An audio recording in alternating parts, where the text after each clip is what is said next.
वंदे पुरुषोत्तमम। मौन की शक्ति।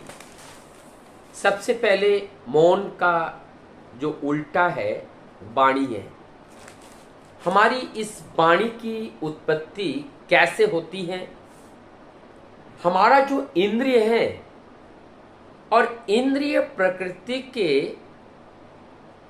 इम्पल्स से जब वो एक्टिवेट होते हैं और वो जिस इंद्रिय से संबंधित हैं वो वस्तु जब एक्टिवेट होते हैं और एक्टिवेट होने के बाद वो इंद्रिय को मन के द्वारा उस कार्य को कराने में सफल होते हैं। और जब उस कार्य को कराते हैं और उस कार्य को कराने में एक भाव का उदय होता है और वही भाव भाषा के रूप में रूपांतरित होता है जिसको वाणी कहा जाता है। तो यहां पर स्पष्ट हो गया ये वाणी आया कहां से? इंद्रिय का रिसीविंग से। किससे रिसीव किया? नेचर से। और नेचर से हमारे शरीर के कौन सी पार्ट रिसीव किया? जो हमारे पंच जो इंद्रिय हैं उस इंद्रिय ने प्रपंच जगत से इंपल्स को प्राप्त करके उनको ग्रहण किया और ग्रहण करने पर एक उन कार्य को हमारे शरीर के द्वारा करवाया गया और उनसे एक भाव उत्पन्न हुआ और वो भाव भाषा का रूप ले लिया। अब यहां पे मौन की बात आती है। मौन रहना। तो ये मौन है क्या? वास्तव में अगर देखा जाए यही मौन की बात अगर हम करें तो इसकी बात को बताने के लिए हमें एक बात समझना पड़ेगा। छोटी सी एक कहानी के माध्यम से हम समझने का प्रयास करेंगे।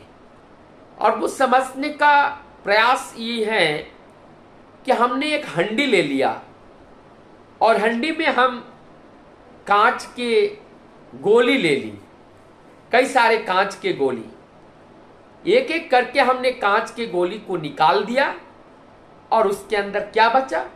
पानी बचा। और पानी जब निर्मल हो जाता है तो उसके तलछटी पर क्या है वो स्पष्ट दिखाई देता है।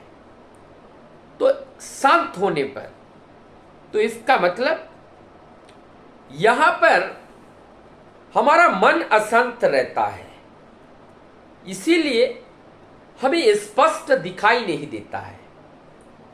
तो हमें स्पष्ट उसके साथ हम बांध नहीं पाते हैं। तो हमें क्या करना पड़ेगा? जब हम मौन रहते हैं, मौन वाणी से निकलती है हमारी इंद्रिय जिससे वो इंपल्स प्राप्त होती है वो वाणी के रूप में निकलता है, कर्म के रूप में निकलता है और अंततः वाणी के रूप में। तो यदि हम मौन हो जाए, उसको व्यक्त ना करें, क्या होगा? यहां डिलीवरी नहीं हो रहा है। जब एंट्री नहीं होगा, जब एंट्री है लेकिन डिलीवरी नहीं है, एग्जिट नहीं है, तो एंट्री हुआ लेकिन एग्जिट नहीं है। तो जब एग्जिट नहीं हुआ, एंट्री हुआ, तो वहां ब्लॉकेज हो जाएगा। और वो ब्लॉकेज ऐसा होगा कि और वो जो रिसीवर है वो और भी इंपल्स को रिसीव नहीं करेगा, एक्सेप्ट नहीं करेगा। क्यों नहीं करेगा? क्योंकि उनकी डिलीवरी इधर बंद हो गई। डिलीवरी वो वाणी है। वाणी के माध्यम से अगर हम डिलीवरी करते हैं तो नए नए इंपल्स को वो लेते हैं और डिलीवरी करते रहते हैं। लेकिन हम मौन हैं, हम बोल नहीं रहे हैं। तो जब बोल नहीं रहे हैं तो ये इंपल्स को लेना धीरे धीरे बंद हो जाते हैं।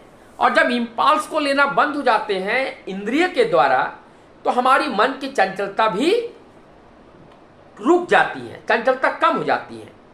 और जब मन की चंचलता कम हो जाती है तो यह मन निर्मल हो जाता है।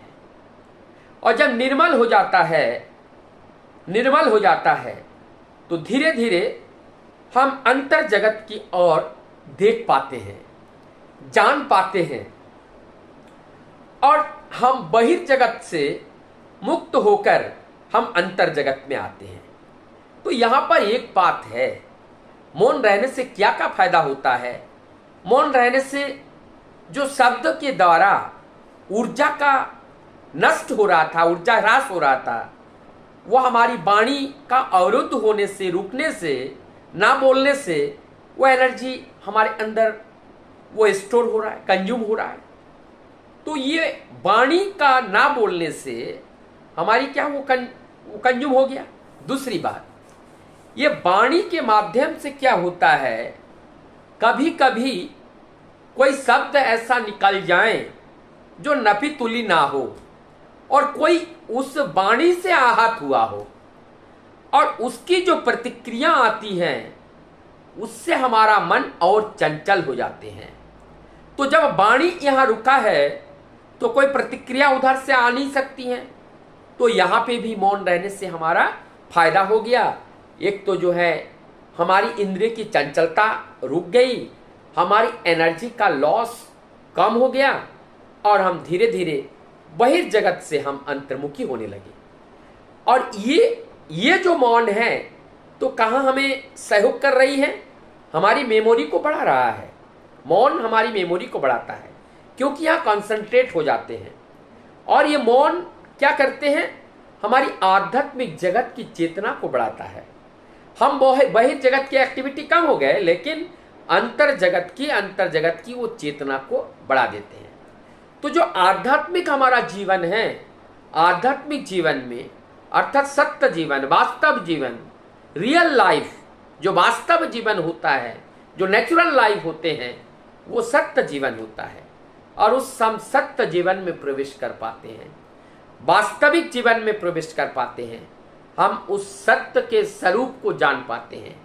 सत्य तो वो निराकार सत्ता है और इस सत्य निराकार सत्ता को जानने के लिए जरूरत ही होती है मौन की।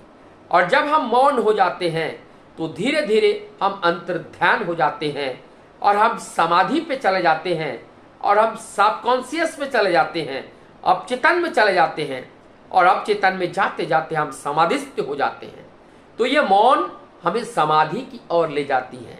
समाधि का मतलब योग का अंतिम चरम या योग का जो शिखर वाला जो स्टेज है वो समाधि स्टेज है और वो स्टेज को हम मौन के माध्यम से भी पाते हैं। इसलिए मौनी बाबा कहते हैं कि जो लोग मौन रहते हैं तो मौन रहने से भी हम अपने इंद्रिय को नियंत्रण कर पाते हैं। तो मौन हमारे लिए बहुत ही लाभदायक है, चाहे हमारे स्वास्थ्य के लिए हो, चाहे हमारे चरित्र के लिए हो, चाहे अंतर जगत बहिर्जगत कहीं के लिए हो। मौन तो सदैव लाभदायी होते हैं।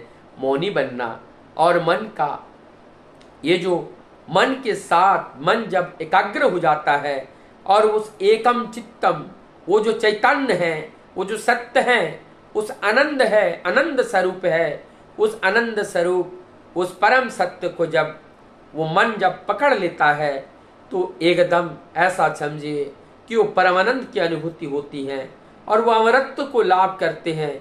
तब उसको और छोड़ना नहीं चाहता है क्योंकि जब सत्य की साक्षात्कार होती है और दुनिया में पाने के लिए कोई बचा नहीं रहता है तो परम सत्य के साथ साक्षात्कार होना ये मौन का उद्देश्य भी है।